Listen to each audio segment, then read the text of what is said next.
Fonctionne sans cesse dans ma volonté. Meurs à toi-même pour ressusciter. Alléluia, Alléluia, Alléluia, Alléluia.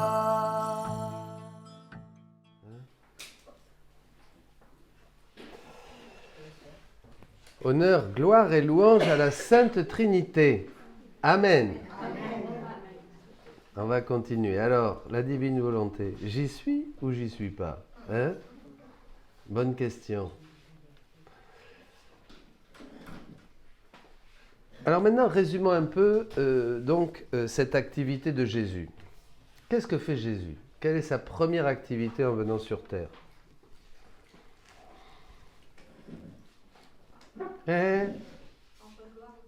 Glorifier le Père. Répétez. Glorifier le Père. Ça, c'est très important. Jésus vient pour glorifier le Père. Il donne au Père tout l'amour et la gloire qu'auraient dû lui donner toutes les créatures. On était fait pour glorifier Dieu comme Adam le faisait avant la chute.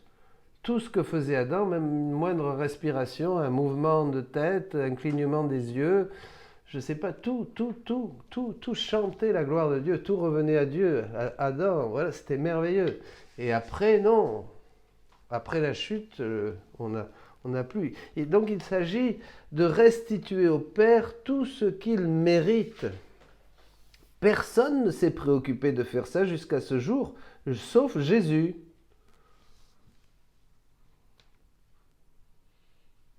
Sauf Jésus. Jésus, c'est l'activité de Jésus. Hein?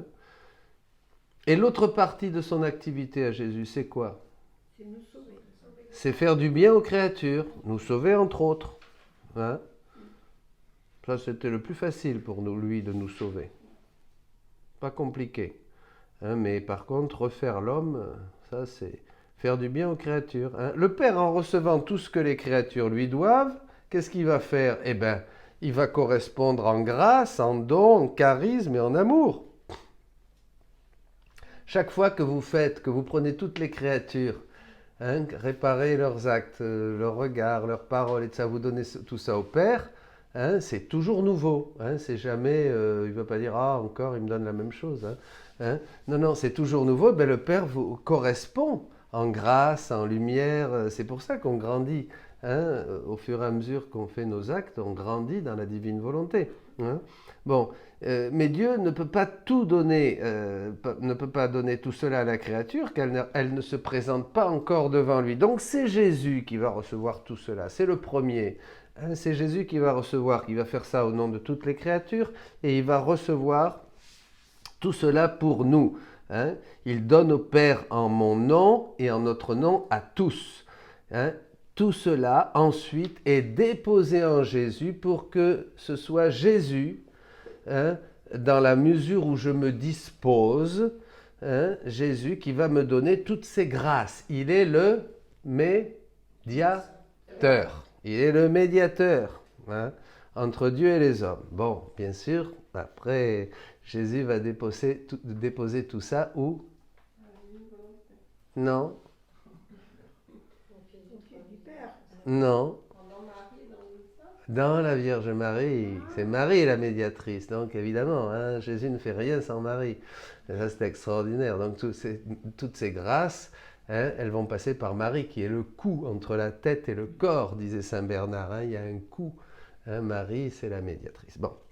Donc la première action de Jésus est de donner au Père l'honneur, la gloire, l'amour, tout ce que l'humanité devait lui donner. Et qu'elle ne lui donne plus depuis le péché originel. Ensuite, il reçoit tous ces trésors d'amour de Dieu, hein, Jésus, hein, son cœur débordant, ses grâces, il est plein de grâce, il nous donne sa vie, il nous donne tout, et il met tout ça à la disposition des créatures qui veulent bien le prendre. Je te donne ma vie. Voilà, il met tout ça à notre disposition, hein, toutes ses actions, tout ce qu'il a fait sur la terre, sa vie abondante, les œuvres qu'il a faites, vous ferez les œuvres que j'ai faites, c'est-à-dire qu'il nous laisse ses actes, ses paroles et toutes ses œuvres, tout ce qu'il a fait sur la terre pour que nous puissions prendre tout cela, le faire nôtre, nous l'approprier et le répéter, multiplier ses œuvres. Voilà ce qu'il veut Jésus. Vous vous rendez compte? C'est formidable. On est potentiellement, on est tous appelés à faire les œuvres de Jésus, comme des Jésus. Et tous les effets de ces œuvres, bien sûr, vont se multiplier, tout ce que ces actes ont obtenu, afin que nous puissions, nous aussi, continuer de donner aux créatures, compléter dans notre chair ce qui manque à la passion. On complète, on achève, on continue l'œuvre du Christ. C'est formidable. Vous ferez les œuvres que je fais. Ça semble une folie. Ben oui. Si le plan de Dieu pouvait être enfermé et compréhensible par notre raison, non. Dieu nous dépasse complètement. Il n'y a que par la foi. Je suis en train de vous dire que moi, pauvre pécheur, avec mes actes, j'obtiens les mêmes choses que Jésus a obtenues pour le bien de tous.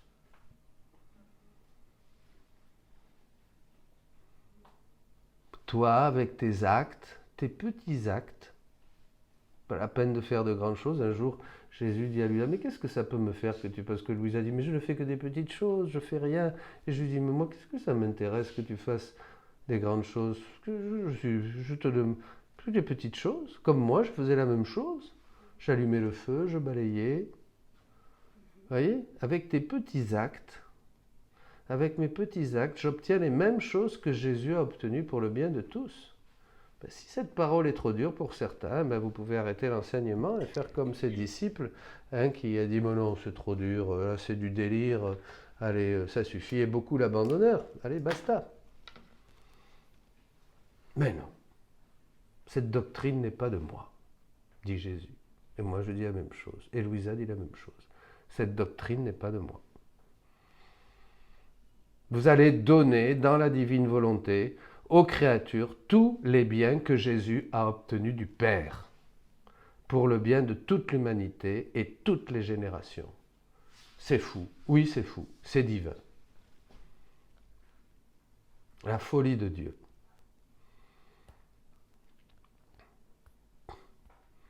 Et d'une manière très simple, on se rend compte de rien. Je prends un exemple, on met sur la table 3 plats de nourriture. Et nous invitons 3 personnes, un chien, une personne du monde, lambda, et Jésus. Les 3 commencent à manger. Ils mangent et terminent toute l'assiette. Les 3 ont fait la même chose. Je vous pose une question. Oui? Ils ont fait la même chose, ils ont mangé, mais en fait, c'est pas la même chose. Non, pourquoi? Parce que le chien a satisfait son besoin biologique, il mange, il n'a rien partagé avec personne, d'ailleurs, il s'est jeté sur l'assiette, que ça soit bon ou mauvais, bon, il nous a pas fait un retour. Bon, voilà. La personne, elle, par contre, elle a savouré les aliments, elle a peut-être partagé, elle était contente, etc. Dans le meilleur des cas, peut-être qu'elle a fait une prière, et c'est un signe de quoi? Pour remercier Dieu pour la nourriture. Voilà, voilà. Et Jésus, que fait-il? Est-ce qu'il est content? Est-ce qu'il... Ah, super, là c'est bon, alors les œufs mimosa, là, Vierge Maman, c'est génial, hein, j'aime bien. Ou je sais pas, moi, et il est content de manger, Jésus, hein? Qu'est-ce qu'il fait, Jésus? Eh non! Il glorifie le Père pour toute l'humanité qui ne se souvient même pas de Dieu et qui ne remercie même pas pour les aliments. Il répare les péchés de gourmandise. Personne, c'est ça qu'on fait quand on doit bénir, on doit faire ça, on doit manger comme Jésus.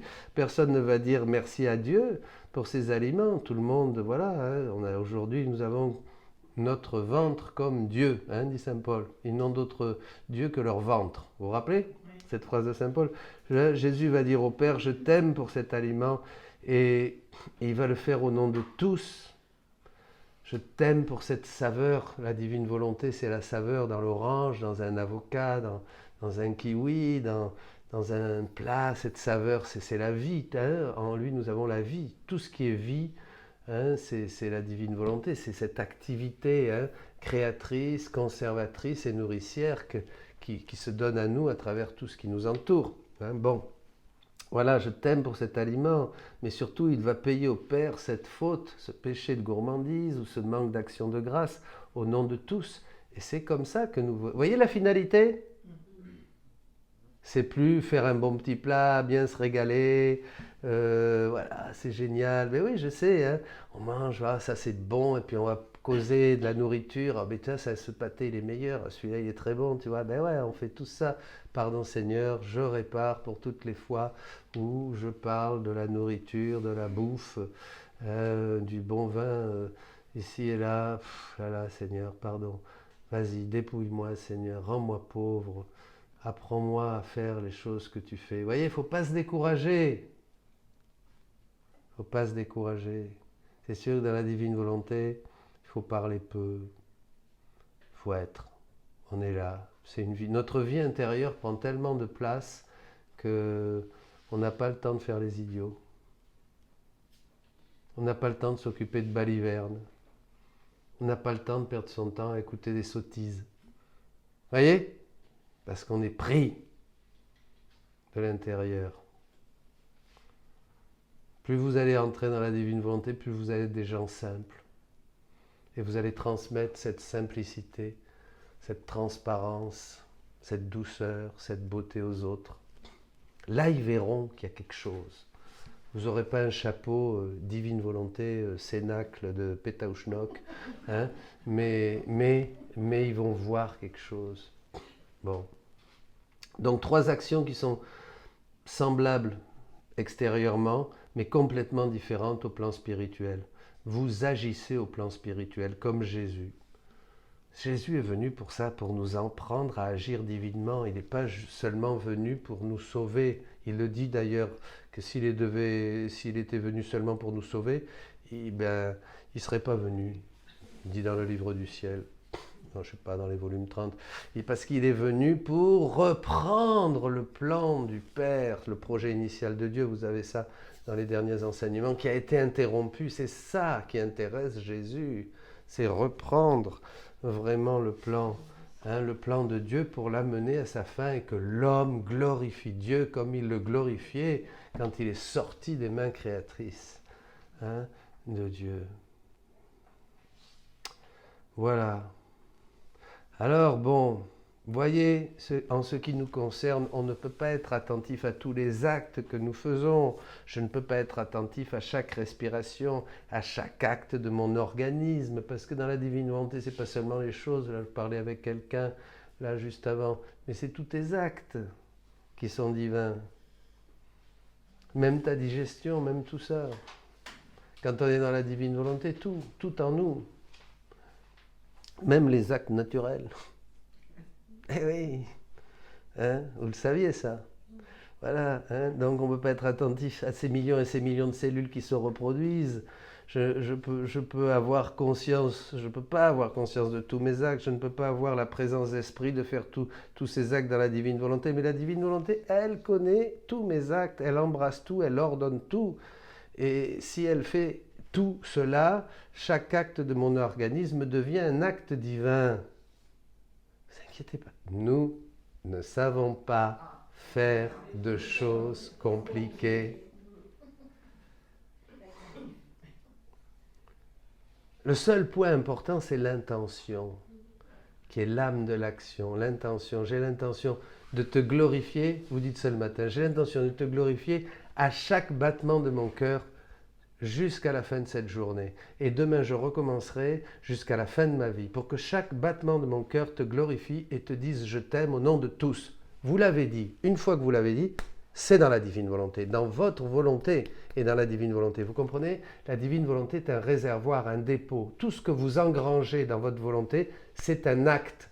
Il est fait et il va se répéter éternellement. C'est ça qu'il faut bien comprendre, ça. Vous n'avez pas besoin de le refaire, vous pouvez le réactualiser, et tout comme ça.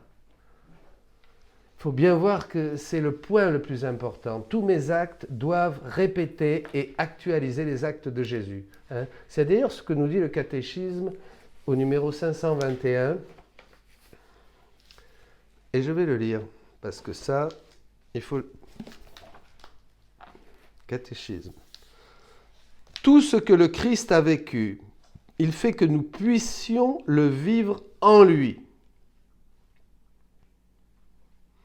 Et qu'il le vive en nous. Alors nous, vous voyez, la notion du temps, là, c'est extraordinaire, hein ? Par son incarnation, le Fils de Dieu s'est en quelque sorte uni lui-même à tout homme. Nous sommes appelés à ne faire plus qu'un avec lui. Ce qu'il a vécu dans sa chair, pour que ce qu'il a vécu dans sa chair pour nous, et comme notre modèle, il nous y fait communier comme les membres de son corps. Nous devons continuer et accomplir en nous les états et les mystères de Jésus et le prier souvent qu'il les consomme et les accomplisse en nous et en toute son Église. Extraordinaire, car le Fils de Dieu a dessein de mettre une participation et de faire le Fils de Dieu a dessein de mettre une participation et de faire comme une extension et continuation de ces mystères en nous et en toute son Église. Par les grâces qu'il veut nous communiquer, par les effets qu'il veut opérer en nous par ces mystères, et par ce moyen, il veut les accomplir en nous. Extraordinaire. 521. Hein? Voilà, tout est dit là. Hein? C'est le grand texte du catéchisme là qui est extraordinaire. C'est une portée prophétique, vous voyez. Hein, il y a toute la divine volonté là. Et puis, ouais. Réécoutez bien 2 enseignements, introduction à la divine volonté, écriture et magistère, hein, écriture et tradition, ils sont sur le YouTube, ça c'est très important, prenez-les en note, pour moi ça a été très révélateur ces enseignements. Vous devez vous faire un cahier, je répète toujours, et bien prendre en note, mettre les citations de la Bible, du livre du ciel. La divine volonté est une doctrine. Elle nous catéchise, c'est pas une spiritualité, c'est pas faire ceci ou faire cette prière ou aller au Cénac machin ou faire ce... Non, c'est une vie hein, qui se déploie en nous, hein, mais qui nécessite que nous ayons des connaissances. Et c'est les connaissances pour tout le monde, c'est pas une gnose, c'est pas quelque chose de caché pour une élite ou comme ça, non, c'est même approuvé par l'Église. Voilà, hein. Alors si vous dites que la Bible est une gnose, parce que ben non, on vend des Bibles partout, hein. Vous pouvez en commander une sur Internet. Le livre du ciel, c'est pareil, c'est pour tout le monde, donc c'est pas caché. Mais c'est sûr qu'il faut savoir, si je ne sais pas que Jésus est ressuscité, que par sa mort sur la croix, il m'a sauvé de mon péché, ben je ne le saurai pas, je continuerai, je ne sais pas moi, à tuer des agneaux et des vaches. Hein. Bon, ça il faut bien savoir ça, voilà. Nous avons la possibilité de vivre en lui tous les actes, hein, tous nos actes et les actes de Jésus en nous, et que nous pouvons les vivre en lui. Il y a donc vraiment un échange, une unification de la vie de Jésus et celle de la créature. Dieu prend un plaisir infini à répéter sa vie dans la créature. C'est ça le grand bonheur de Dieu. Je vous donne ma vie. Quand on parle de cet échange de vie, c'est que maintenant, je vais vivre les choses de Jésus.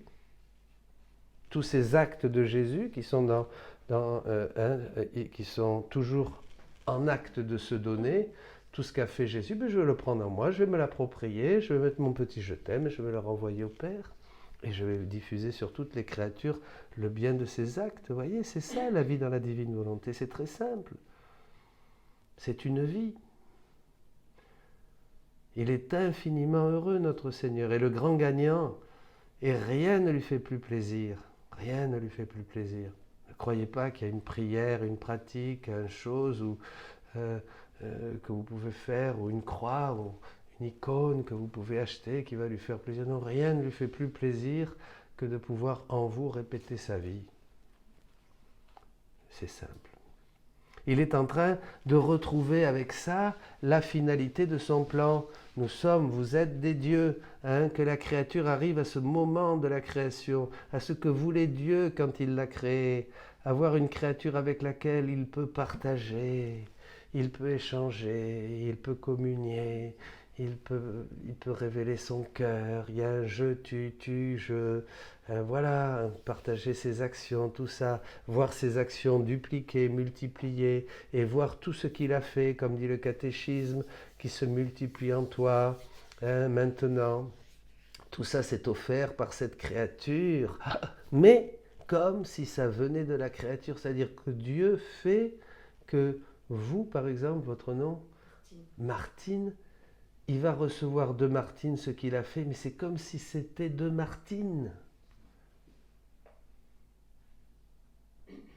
Il ne va pas dire, ouais Martine, allez, attends, viens Martine, et puis c'est moi qui donne. Non, non, non, non, non. C'est Martine qui fait. Il te donne le cadeau. Martine l'enveloppe, le donne à Dieu, et Dieu le reçoit comme venant de Martine. Vous aviez compris ça? Non, hein? Et c'est ça qui est extraordinaire. C'est pour ça que pour Dieu, c'est toujours... Et après Valérie, pareil. Valérie va prendre la vie de Jésus, l'envelopper, et il va la recevoir. Oh, Valérie, avoir le bonheur. Et après Anne-Marie, vous vous rendez compte le bonheur de Dieu? Martine, Valérie, Anne-Marie, Roland, Serge, wow. Seigneur, là. Et puis chaque fois, comme c'est une chose unique, parce que Roland ne fait pas la même chose que Martine, Valérie ne fait pas la même chose qu'Anna-Maria, mais donc chaque fois c'est pour Dieu, c'est nouveau, et ça ce sont des cieux nouveaux, ces fameux cieux nouveaux et ces terres nouvelles, c'est ça. Et un autre acte, encore nouveau, pas du tout comme l'autre, et un autre acte, encore nouveau. Vous vous rendez compte comment vous peuplez le ciel de soleil que vous allez trouver? Vous vous rappelez quand Louisa est entrée, il n'y avait que des soleils partout. C'était tous les actes qu'elle avait faits. Quand la Vierge Marie est entrée, ça débordait. Et c'est ce que dit Jésus, ça débordait de partout, là, il y avait trop. Le ciel débordait. Vous voyez ça, bon, là, des choses merveilleuses qu'on développera avec le temps, qui sont vraiment des enseignements du livre du ciel. C'est pas, vous savez, le livre du ciel, c'est immense, c'est énorme. On n'arrivera jamais à épuiser, à dire j'ai compris. Bon. Il est le grand gagnant, voilà. Et qu'est-ce que ça fait? Ça veut dire que nous devenons des Eucharisties pour Jésus. Nous devenons des Eucharisties pour Jésus. Nous avons ce que Dieu a. Vous êtes d'accord? Je vous donne ma vie, on prend les mystères et les états de Jésus, là dont nous parlons, et voilà, on les fait nôtres, on se les approprie totalement. Ils vont venir de toi, ils vont aller à Jésus, il va voir Jésus, c'est Martine. On a ce que Dieu a, ce qui est à lui. Et donc, qu'est-ce qui se passe? Nous devenons aliments et Eucharistie pour Jésus. Les vraies hosties, dira Jésus dans le livre 11. Les vraies hosties. Ben oui, parce que là, c'est pas le pain et le vin, les accidents qui ne donnent aucune correspondance, dit Jésus. Là, c'est vraiment Martine, c'est Valérie, c'est Roland. Là, c'est vraiment des hosties vivantes. Vivantes, voilà, pas des hosties mortes. L'Eucharistie pour Jésus, voilà. Si je ne possède pas ce que Dieu a, je ne peux pas devenir Eucharistie pour Jésus. Jésus, je ne vais pas le nourrir avec mes petites prières, mes petites angoisses, mes petits tutus, mes petits machins, mes petits trucs. Bon, c'est mignon tout ça, mais c'est pas ça. D'ailleurs, Jésus, la Vierge Marie le dit, Louise a dit à Marie, mais dans le début du livre bleu, non, moi je ne veux pas t'offrir des petits machins, je veux t'offrir des soleils, vous vous rappelez? Bon. Donc, vous voyez, si je n'ai pas ce que Dieu a, je ne peux pas devenir Eucharistie pour Jésus. C'est cela l'aliment de Jésus. Aliment de Jésus, être Eucharistie pour Jésus. Jésus ne peut pas s'alimenter de ce qui n'est pas à lui. C'est impossible. Rien de ce qui est humain, produit de la volonté humaine, ne va pouvoir alimenter Jésus. Alors n'essayez pas, c'est pas vous perdez votre temps, vous vous fatiguez, vous vous épuisez. Vous n'allez pas alimenter Jésus avec autre chose que son aliment à lui. Et rappelez-vous les paroles de Jésus. J'ai un aliment que vous ne connaissez pas. Eh bien non, vous ne saviez pas qu'est-ce que c'était mon aliment. Il a juste dit dans l'Évangile, dans Jean 4,32. Jean 4,32. Il a dit dans l'Évangile, mais il n'a pas tout développé. Rappelez-vous que l'Évangile, ce sont les consonnes et les voyelles, dit Jésus. Il n'a pas pu tout dire. Dans Jean 16, il a dit, j'ai encore beaucoup de choses à vous dire, mais je ne peux pas. Ces choses qu'il n'a pas dit dans l'Évangile, parce qu'on n'était pas prêt, on était encore trop rustre, etc. Voilà, c'est juste les consonnes et les voyelles, dit-il. J'ai pas pu tout dire. Voilà. Mais maintenant, je vous le dis. Il dit aussi qu'il a parlé dans l'Évangile de choses avec des images très, très terre à terre, de notre familière pour nous. Voilà, la terre, le blé, le figuier, la pêche, le poisson. Qu'est-ce qu'il y a encore je sais pas moi, la vigne. Hein? La vigne, le vin, voilà, etc. Et tout ça. Et maintenant, dit-il, je vous parle de choses beaucoup plus élevées dans le livre du ciel. La révélation continue. Vous voyez, ce qui était dans un ouvrage qui va bientôt sortir, je vous parlerai de l'implicite et de l'explicite. C'est le catéchisme numéro 66. C'était implicite. C'était caché. C'était dans la graine. Et maintenant, c'est explicite. Et Benoît XVI a bien parlé de ça, en parlant de la théologie de l'histoire de Saint Bonaventure. Vous voyez, qui montre que les œuvres du Christ ne régressent pas, elles avancent. Comment on dit Christus, no deficiut pro. Voilà, elles avancent. Voilà. Bon, donc c'est ça, l'explicite. Alors bon, Jésus ne peut s'alimenter de ce qui n'est pas à lui. Ma volonté, ma nourriture est de faire la volonté de celui qui m'a envoyé. Donc sa nourriture, c'est vraiment la volonté du Père. Et il veut que ça devienne notre nourriture. Donc il va se donner à nous. Pour que nous changions. Mon aliment est divin, nous dit Jésus. Pour rassasier Jésus, il me faut tout ce que Dieu peut me donner de lui. Voilà. Et Dieu va me donner tout en me donnant sa divine volonté. Il va tout me donner pour que moi, maintenant, petite créature pécheresse, je puisse alimenter Jésus. C'est formidable, ça. Vous voyez, je puisse alimenter Jésus et vraiment être et vivre la finalité pour laquelle, de toute éternité, j'ai été créé. Parce que c'est ça. Dieu me donne pour que je puisse lui donner. Ce n'est pas un Dieu lointain. Il est là, il veut que je participe à sa vie intime. Il veut que je participe à ce qui est le cœur même de sa vie, le Père, le Fils et le Saint-Esprit. Ce don, cette mouvance d'amour infini. Il y a une alimentation mutuelle entre les trois personnes divines. Et maintenant, toi, petite créature, tu es introduite dans cette Trinité pour toi aussi faire partie de cette vie et alimenter Dieu en participant à la vie trinitaire. Voilà. Enfin, on peut dire, moi aussi, j'aime Dieu. Moi aussi, je t'aime. Voilà. C'est dans la mesure où je reçois tout, c'est-à-dire la vie divine, que la créature peut dire, moi aussi, je t'aime. Mon amour ne peut satisfaire Dieu que s'il est divin, de même nature que le sien. De même nature que le sien. Voilà. Vous voyez ça, et ça simplifie beaucoup les choses. Voyez. Notre vie devient beaucoup plus simple, beaucoup plus abandonnée. Évidemment, là, on a l'impression d'être un peu mort, on ne fait pas grand-chose. Vous voyez, on se sent... Ben oui, parce que tout ça, ça nous amène à notre néant. On va voir ça un petit peu. Voilà. Seulement ainsi, Dieu il sent la correspondance et il se sent aimé par sa créature.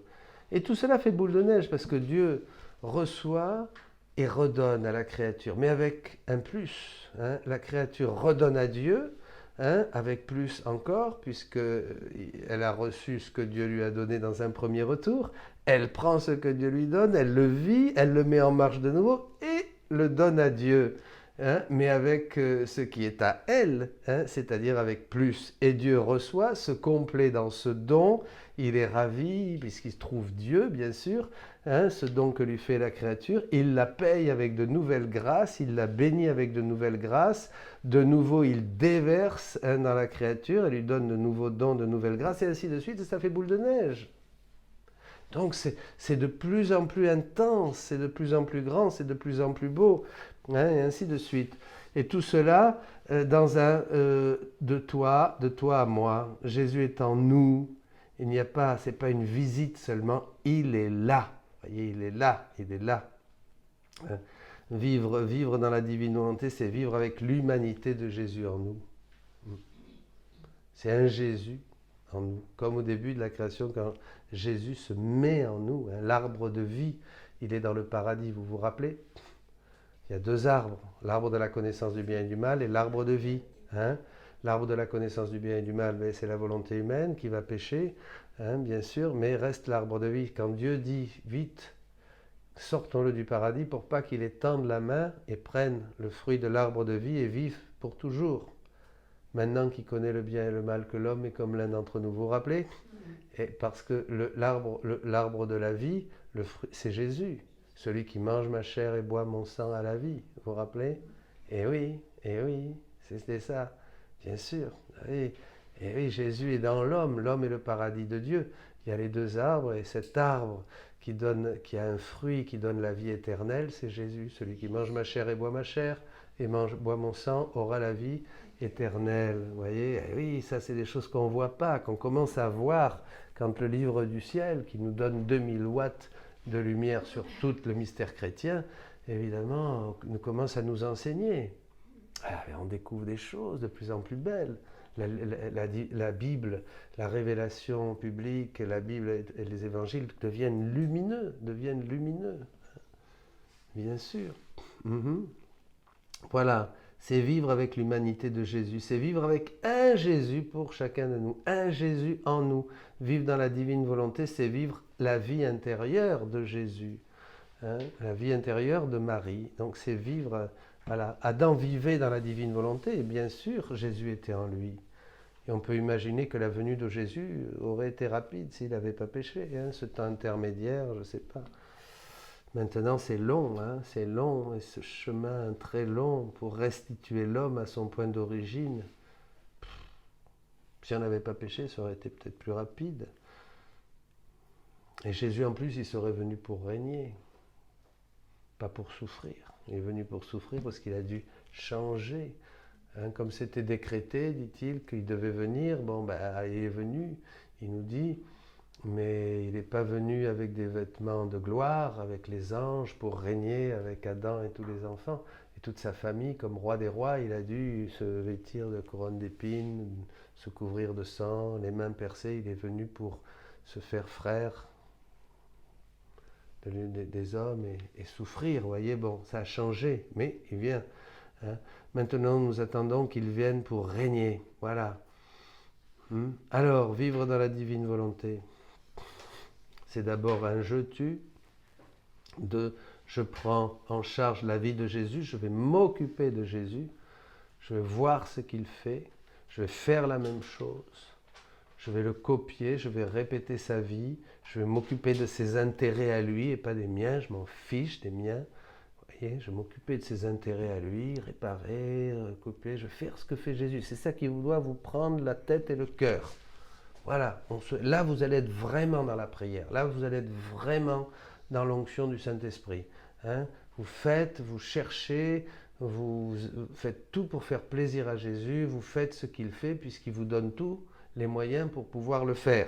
Voilà, c'est une chose qui n'est pas du tout connue aujourd'hui et qui n'est pas comprise. Nous, on était dans l'inverse. J'étais là pour que Dieu m'aide à moi.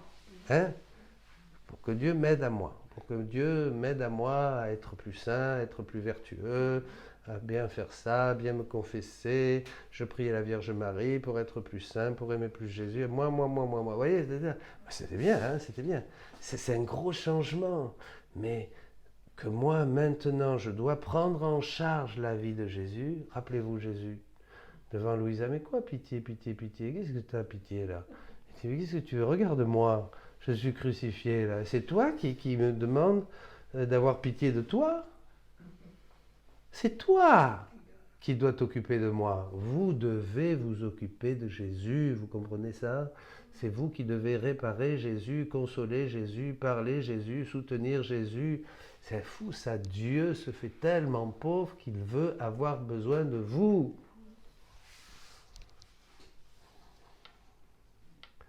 Nous avons du mal à croire cette vérité. C'est pourtant la clé de compréhension de la vie dans la divine volonté, mais je dirais de tout le mystère chrétien. Mais jusqu'avant, on ne pouvait pas comprendre comme ça. On nous parlait un peu de consoler Jésus, vous savez, hein, mais on ne savait pas. Hein, maintenant, dans le livre, dans les 24 heures, regarde comme je fais comme moi. Bien comprendre cette invitation et m'abandonner totalement, perdre mes projets, mes finalités, mes intérêts personnels, mes affections, perdre tout cela et le mettre en Dieu. C'est impossible, oui, c'est impossible. Mais pour les hommes, si c'est impossible, pour Dieu, tout est possible. Matthieu 19, 26, c'est possible. Qu'est-ce qu'il faut? La foi. Hein. Il est intéressant de voir que Jésus dit cela à ses disciples juste après, justement, l'épisode du jeune homme riche, lorsqu'il parle du détachement pour entrer dans le royaume des cieux, au jeune homme riche qui avait de grandes richesses et qui est parti tout triste. Hein, j'espère que vous n'allez pas partir triste de cet enseignement. Donc, pour nous, ce qui change, c'est à partir du moment où je suis décidé de prendre en moi la vie de Jésus et de le laisser se charger de la mienne, avec tout ce que cela implique, à partir de ce moment, du moment que je me décide à vivre la vie de Jésus et m'intéresser à ce qui occupe Jésus, c'est-à-dire ses intérêts à lui, le tour est joué. C'est là que Jésus va commencer à prendre ma vie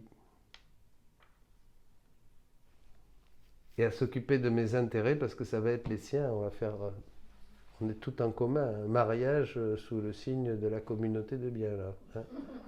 Ah ben oui là. Ah ben oui, vous voyez, mais parce que il y a un autre enseignement là. C'est ça le mariage. Les noces de Dieu avec la créature. Oui, c'est ça, mais c'est... Ah, une autre fois, on parlera de ça. Hein? Pour pas tout... On va rester là quand même. Voilà.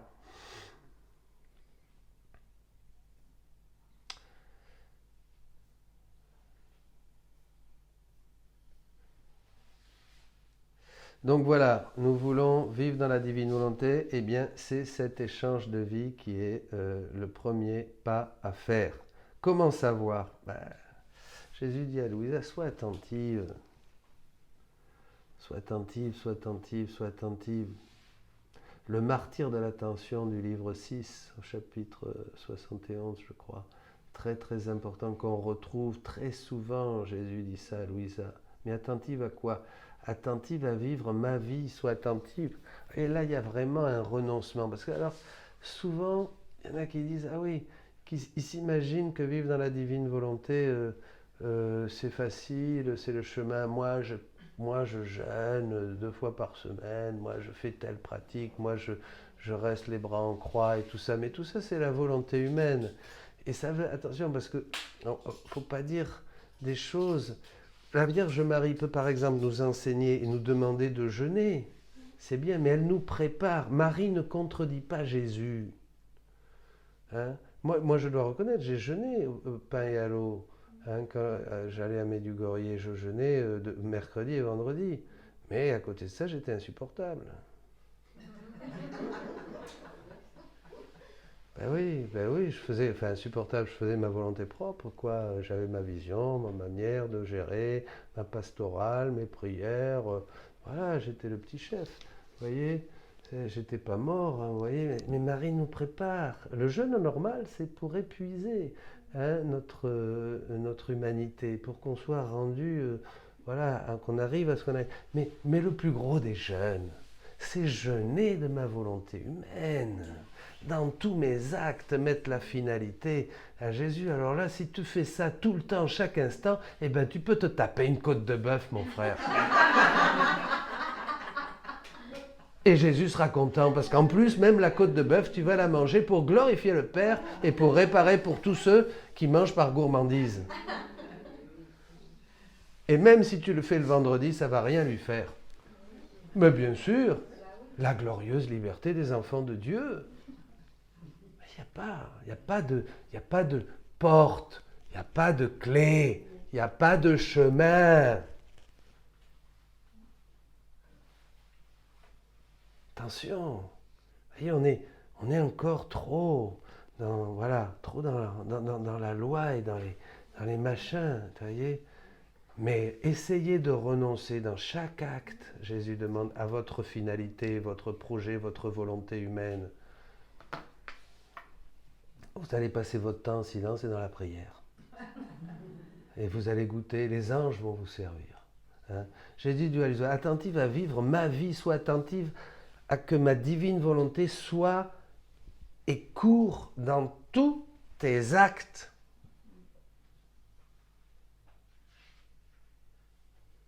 Ne sois pas attentive à ton programme de dévotion, à ton programme de prière, attentive à ton programme de télévision, à ton match de foot. Ne sois pas attentive à ce que tu aimes, à la bouffe que tu vas te faire avec tes copains, au repas familial. Ne sois pas attentive à tes choses. Ça ne veut pas dire que tu ne vas pas les faire. On peut même se divertir sainement dans la divine volonté, mais tu ne le fais pas pour te divertir, ni pour divertir les autres. Tu le fais par charité. Peut-être que ça te pompe. Hein? Et tu le fais. C'est par là qu'il faut commencer. Et c'est ce que nous allons commencer en nous occupant des affaires de Jésus, des intérêts de Jésus, de ses intérêts à lui, des choses qui lui conviennent à lui, des choses qui lui conviennent à lui dans tout ce que je fais. Il va mettre sur notre chemin tout ce qui est nécessaire pour que nous soyons les exécuteurs de ses œuvres, ces bonnes œuvres qu'il met sur notre route pour que nous les pratiquions. Éphésiens 2.10. Éphésiens 2.10, vous vous rappelez? Hein? Dès que nous nous décidons, ça y est, le temps de cet échange commence, le temps de cet échange de vie. Et ça doit vous prendre le cœur et la tête du matin au soir. Je vais faire ce qui te fait plaisir. Qu'est-ce qui te fait plaisir, mon amour? Qu'est-ce qui fait plaisir là? Qu'est-ce que tu veux? Oui, je suis là. Oh, tu as souffert. Là que tu souffres. La guerre en Ukraine. Combien tu es flagellé. Ces morceaux de chair qui te sont arrachés par la flagellation. Ce sont les membres de ton corps, ces enfants qui se condamnent avec des lois iniques d'avortement, tous ceux qui promulguent des horreurs, tous ceux qui jouent avec la création, tous ceux qui modifient tout ça, tous ceux qui promeuvent, tous ceux qui vont promouvoir un mariage, je ne sais pas, moche, illégal, anti-chrétien et tout ça, ce sont c'est ces morceaux de chair, la flagellation. Dans la Passion, vous avez toute la signification des souffrances de Jésus. Eh bien, moi, je répare, je baise chacune des plaies qui te sont causées par la flagellation. Je répare pour tous ces membres. Je prends mes réparations, dit Jésus à Louisa, et répare avec mes réparations. Tu veux m'aimer, prends mon amour et aime-moi avec mon amour. Prends ma prière et prie avec ma prière. Vous voyez, la vie devient très très simple. Hein? Voilà, le temps de l'échange. Qu'est-ce qu'il faut? La foi. La foi est la base. La foi est le fondement. La foi en quoi? La foi, évidemment que Dieu existe et qu'il est la vérité, mais surtout, et nous y sommes, la foi que ce dont je vous parle là, c'est Jésus qui veut ça aujourd'hui. Vous compliquez pas le ciboulot.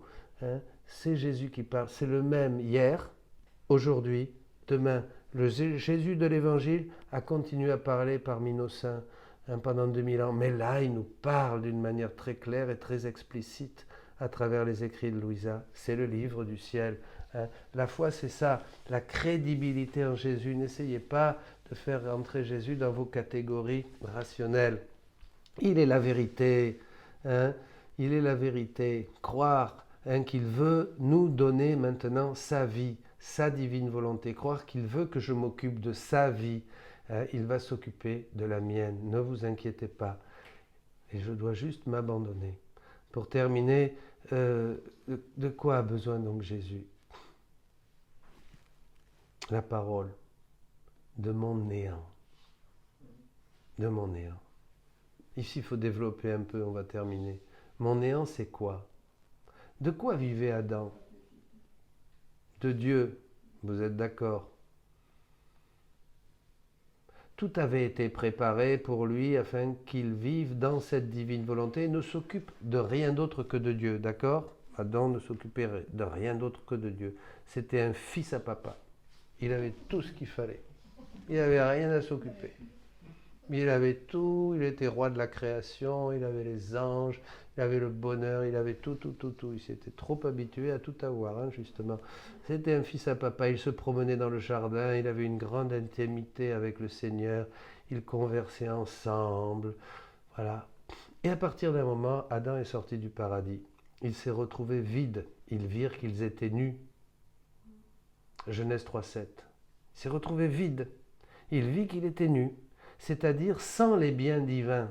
C'est ça, la nudité d'Adam, il n'était plus enveloppé de cette lumière qui reflétait tous les biens divins, tous les attributs de Dieu qui étaient toujours en acte en lui. Hein. Il était, voilà, il a pris conscience qu'il était sans Dieu. Et ici, Adam, vous pouvez penser à nous aussi, a dû commencer à acquérir des choses pour sa nouvelle vie sans Dieu, sans la divine volonté, sans cette divine volonté, des choses pour la vie humaine. Adam, c'est ce que nous faisons nous, hein. On a dû commencer à bosser, à travailler pour survivre. On peut vivre sans Dieu. Bon, Dieu nous donne le mouvement, l'être et la vie. Mais sans Dieu, sans avoir une relation à Dieu et un enrichissement des dons de Dieu, je peux bosser, je peux manger, je peux... Voilà. Bon, d'accord, hein, voilà. Donc, Adam a commencé à vivre sa vie sans Dieu. Hein. Cette vie de sa volonté propre a besoin d'aliments pour se développer. Et il va utiliser ces choses qui lui avaient été données au début pour vivre dans la vie divine, hein, mais qui maintenant, ce sont des aliments pour sa vie humaine. Hein. Il est seul, il n'a plus la divine volonté, la vie divine. C'est ainsi que nous sommes remplis de choses, et nous nous remplissons de choses, d'affection, de désir, d'illusion, d'insatisfaction, de frustration, de connaissances humaines, de peur, d'angoisse, de projets, de machins, de trucs, de tout ça. Des choses mauvaises? Non, c'est pas mauvais. C'est tout ce qui nous reste. On n'a que ça. Et ça va remplir nos vies. Eh bien, il va falloir vider. Le jeune homme riche. Toutes ces choses, ça ne sert à rien. C'est lourd. C'est un obstacle à la vie dans la divine volonté. Et c'est pour cela aussi que comme nous n'avons rien d'autre, nous sommes tellement avides de ces choses. Et que nous voulons tellement nous en remplir, nous en remplir, nous en remplir, et c'est un truc après un autre, et encore j'ai besoin de ça, et je veux ça, et je vais penser à ça, et je vais écouter celui-ci qui dit qu'il faut ça, et je vais écouter celle-là qui dit qu'il faut ça, et je vais écouter celui-ci qui recommande ça, et là maintenant je vais penser à ça, et je vais dire aux autres, venez, il faut faire ça, il faut faire cela, si vous faites pas ceci, vous êtes foutus, il faut faire ça. Mais qu'est-ce que c'est là, où on est? Où on est là? Ça va, on devient fou. On est chez les fous, vous avez raison, on est chez les fous, c'est ça. Nous ne pensons plus, voilà, nous remplir, nous pensons que plus nous aurons de cet aliment humain, de ces choses de la terre, de ces raisonnements de la terre, de ces biens de ce monde, plus nous serons grands, plus nous serons satisfaits, plus nous serons en paix, plus nous serons remplis de choses. En fait, plus nous nous remplirons de cet aliment humain, plus nous serons petits, frustrés, pauvres, fragiles, aveugles et remplis de richesses dont nous devrons nous dépouiller, ou ici, ou au purgatoire. Vous voyez la vision de la vie, là? On a perdu la vie divine et la divine volonté. Donc, on va commencer à se remplir de choses pour survivre, pour vivre, pour exister, pour être quelqu'un, pour avoir, pour posséder. On va se remplir de ces choses qui, en fait, vont nous rendre plus frustrés, plus pauvres, plus petits, plus rien. Et de tout ça, il va falloir nous dépouiller. La vie va nous en dépouiller d'une bonne partie, parce qu'on va mourir de toute manière, mais pas suffisamment. C'est au purgatoire que le gros boulot va se faire, pour qu'on puisse revêtir l'habit des noces. Mais oui. Si je comprends bien que tout ce que je possède, tout ce que je désire sont des choses qui génèrent en moi la mort. Ce que nous portons en nous, c'est la mort. Toute cette volonté humaine, on porte la mort en nous, qui génère la mort. Tant qu'il n'y a pas l'échange de vie, et que je ne prends pas la vie de Jésus, comme Adam l'avait quand il s'est mis, il dit dans le livre du ciel, nous nous sommes mis dans l'homme, nous en avons fait notre trône, la chair, ils se sont mis. Tant que je n'ai pas cette vie en Dieu, cette vie de Dieu en moi, ce Jésus en moi, je génère la mort. Hein. Je vous donne ma vie, mais il faut que le grain de blé tombe en terre et meure, sinon il reste seul, vous voyez. Voilà, hein, ces choses qui ne font générer en moi que générer en moi la mort, cette mort spirituelle. Ouais, c'est la mort spirituelle, vous voyez, hein, et qui a été annoncée comme une sentence au paradis. Si tu manges du fruit de la connaissance du bien et du mal, si tu manges du fruit de l'arbre de la connaissance du bien, tu mourras irrémédiablement. Vous vous rappelez? Ça, c'est ça. Et donc, je continue à manger ça. Je continue à me nourrir de ça.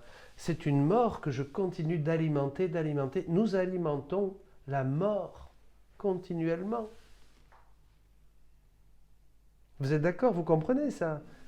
Mais c'est lumineux, c'est lumineux. Alors qu'est-ce qu'il me faut pour changer cela? Parce que ça y est, il est temps de changer, j'ai commencé à me convertir. D'abord comprendre Dieu. Et cela vient d'un don qui m'est donné par la foi. Dans la mesure où je m'immerge dans cette foi, Dieu va me donner 3 grâces. Très important, 3 choses. Ça, vous avez ça au livre de 25 juin 1999. Je vais le lire. 25 juin 1899, volume 2. Je veux que la foi t'inonde comme les eaux de la mer inondent les bateaux. Vous voyez, c'est la foi, la porte, comme la foi en Jésus-Christ, à laquelle devaient adhérer les Juifs pratiquants. Je veux que la foi t'inonde comme les eaux de la mer inondent les bateaux. Et puisque je suis la foi, tu seras inondé par moi. Entre en moi. Vous vous rappelez? Entre en moi et tu me trouveras, moi et toutes les créatures. Hein? Puisque je suis la foi, tu seras inondé par moi qui possède tout, qui peut tout, et qui donne librement à quiconque a confiance en moi, sans même que tu penses à ce qui arrivera. Voyez? Pas d'angoisse sur le futur, ni quand cela arrivera. Pas d'angoisse sur l'heure, le jour et la date. Hein? Ni de quelle façon tu agiras. Je serai là pour te venir en aide selon tes besoins. C'est le bon Dieu qui parle là. Fini les inquiétudes. Hein? Il ajouta, si tu t'exerces, exercice spirituel. On fait de l'exercice aujourd'hui pour le corps, pour être beau, pour être musclé, pour machin. Alors là, on met le paquet. Il vaut mieux faire des exercices spirituels. Comme dit l'apôtre Paul, les exercices physiques donnent peu de choses. Par contre, la piété est nécessaire pour tout. Ouais, c'est dans la Bible. Hein?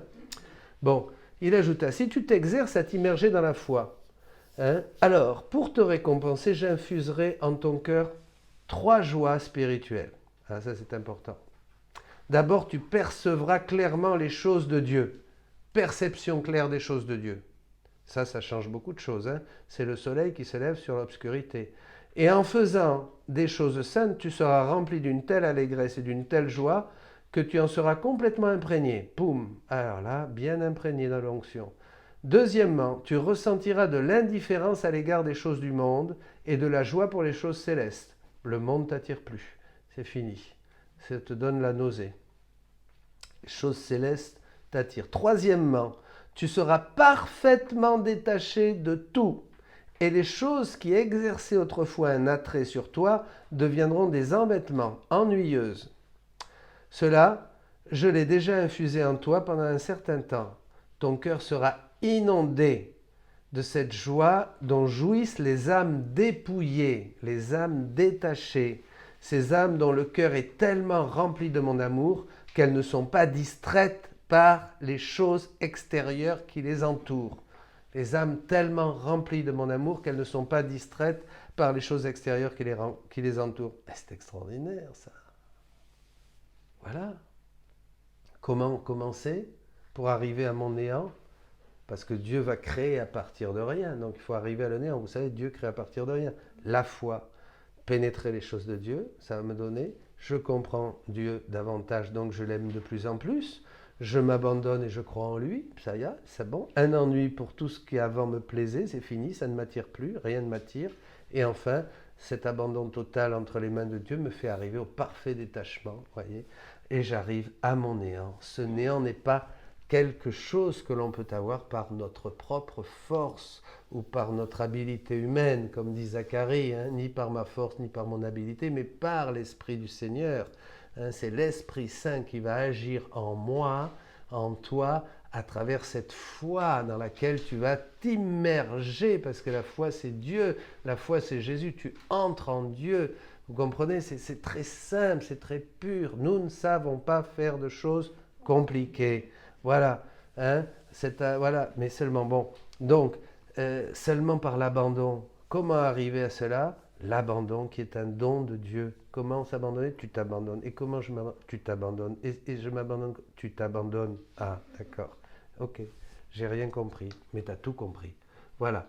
Quand Jésus dit à Louisa, sois attentive, il veut dire, sois attentive à vivre dans ma volonté, à t'oublier, sois attentive à t'oublier, à éviter la réflexion personnelle qui nous replie sur nous-mêmes. Livre 11, l'âme qui se replie, qui réfléchit sur elle-même, hein, se rapetisse. Hein, c'est très important. Ça, c'est dans la première partie du 11. Vous l'avez trouvé, méditez ce passage. Hein. Hein. Donc voilà, éviter la réflexion personnelle qui replie l'âme sur elle-même, hein, c'est-à-dire elle ne voit que les choses de la terre, elle ne pense qu'aux choses de la terre, elle a peur des choses de la terre. Donc debout, lève-toi et lève ton regard vers les choses du ciel, cherchez les choses du ciel et non les choses de la terre, dit l'apôtre Saint Paul, hein, Colossiens 3. Maintenant tout ce que je vais le faire parce que Jésus veut le faire en moi. Tout ce que je vais faire, tout ce que je fais, je vais le faire parce que Jésus veut le faire en moi. Je vous donne une conférence parce que Jésus le veut.